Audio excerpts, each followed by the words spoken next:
Kundapura taluk guarantee ಅನುಷ್ಠಾನ ಸಮಿತಿಯ ಸಭೆ ಇವತ್ತು ತಾಲೂಕು ಪಂಚಾಯತ್ ಸಭಾಂಗಣದಲ್ಲಿ ನಡೆದಿದೆ. ಕುಂದಾಪುರ ತಾಲೂಕಿಗೆ ಜೂನ್ ತಿಂಗಳಲ್ಲಿ ಗೃಹಲಕ್ಷ್ಮಿ ಯೋಜನೆಯಲ್ಲಿ 4,86,22,000 ಬಿಡುಗಡೆಯಾದರೆ ಒಟ್ಟು ಗೃಹಲಕ್ಷ್ಮಿ ಯೋಜನೆಗೆ 292 ಕೋಟಿ ಈ ತಾಲೂಕಿಗೆ ಬಿಡುಗಡೆಯಾಗಿದೆ. ಅನ್ನಭಾಗ್ಯ ಯೋಜನೆಯಲ್ಲಿ 2,66,00,000 ಬಿಡುಗಡೆಯಾಗಿದ್ದರೆ ಒಟ್ಟು 66 ಕೋಟಿ ಈ ತಾಲೂಕಿಗೆ ಬಿಡುಗಡೆಯಾಗಿದೆ. ಗೃಹಲಕ್ಷ್ಮಿ ಯೋಜನೆಯಡಿ 4,86,00,000 ಬಿಡುಗಡೆಯಾಗಿದ್ದರೆ ಒಟ್ಟು 292 ಕೋಟಿ ಬಿಡುಗಡೆಯಾಗಿದೆ. ಅನ್ನಭಾಗ್ಯಕ್ಕೆ ಜೂನ್ ತಿಂಗಳಲ್ಲಿ 2,66,00,000 ಬಿಡುಗಡೆಯಾಗಿದ್ದರೆ ಒಟ್ಟು 66,37,00,000 ಈ ತಾಲೂಕಿಗೆ ಬಿಡುಗಡೆಯಾಗಿದೆ.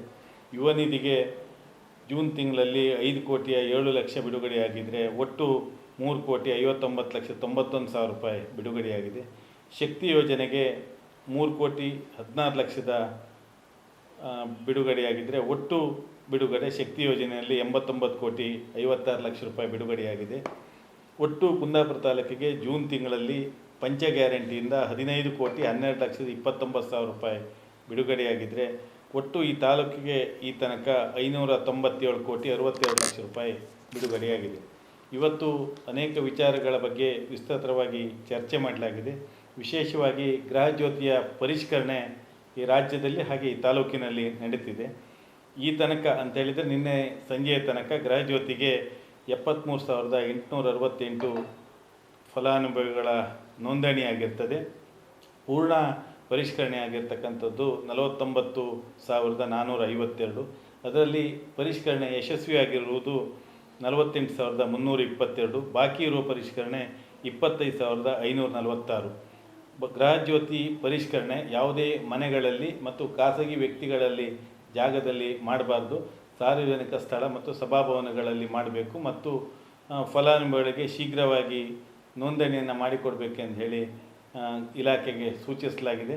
ಏನು ಕೊನೆಗೆ ಸಮಾಜದ ಕಟ್ಟಕಡೆಯ ಜನಗಳ ಫಲಾನುಭವಿಗಳ ಆಯ್ಕೆ ಇದೆ, ಅದನ್ನು ಮಾಡಲಿಕ್ಕೆ ನಮ್ಮ ಸಮಿತಿಯ ಸದಸ್ಯರು ಹಾಗೂ ಅಲ್ಲಿನ ಸ್ಥಳೀಯ ಮುಖಂಡರ ಸಹಕಾರವನ್ನು ಪಡೆದು ಮಾಡಬೇಕೆಂದು ಅಧಿಕಾರಿಗಳಿಗೆ ಸೂಚಿಸಲಾಗಿದೆ.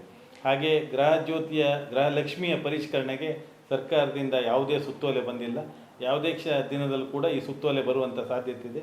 ಈ ಸುತ್ತೋಲೆ ಬರುವಂಥ ಸಂದರ್ಭದಲ್ಲಿ ಸಾರ್ವಜನಿಕರಿಗೆ ತೊಂದರೆ ಆಗದೇ ಇರುವಂಥ ರೀತಿಯಲ್ಲಿ ಮತ್ತು ಫಲಾನುಭವಿಗಳಿಗೆ ಯಾವುದೂ ತೊಂದರೆ ಆಗದೇ ಇರುವಂಥ ರೀತಿಯಲ್ಲಿ ಮನೆಗೆ ಹೋಗಿ ಪರಿಷ್ಕರಣೆ ಮಾಡಬೇಕು ಅನ್ನುವಂಥ ಸೂಚನೆಯನ್ನು ಸಂಬಂಧಪಟ್ಟ ಅಧಿಕಾರಿಗಳಿಗೆ ನೀಡಲಾಗಿದೆ. ಹಾಗೂ ಕುಂದಾಪುರ ತಾಲೂಕಿನಲ್ಲಿ ಈ ತನಕ 1,705 ಜನ ಗೃಹಲಕ್ಷ್ಮಿ ಯೋಜನೆಯ ಫಲಾನುಭವಿಗಳು ಮರಣ ಹೊಂದಿದ್ದು ಸುಮಾರು 50 ಲಕ್ಷ ರೂಪಾಯಿ ಅವ್ರ ಖಾತೆಗೆ ಜಮಾ ಆಗಿದೆ. ಅದರಲ್ಲಿ 13 ಲಕ್ಷ ರೂಪಾಯಿಯನ್ನು ಈಗಾಗಲೇ ಬ್ಯಾಂಕ್ ಖಾತೆಗಳಲ್ಲಿ ಫ್ರೀಸ್ ಮಾಡಲಾಗಿದೆ ಮತ್ತು 19 ಲಕ್ಷ ಸರ್ಕಾರದ ಖಜಾನೆಗೆ ವಾಪಸ್ ಹೋಗಿದೆ.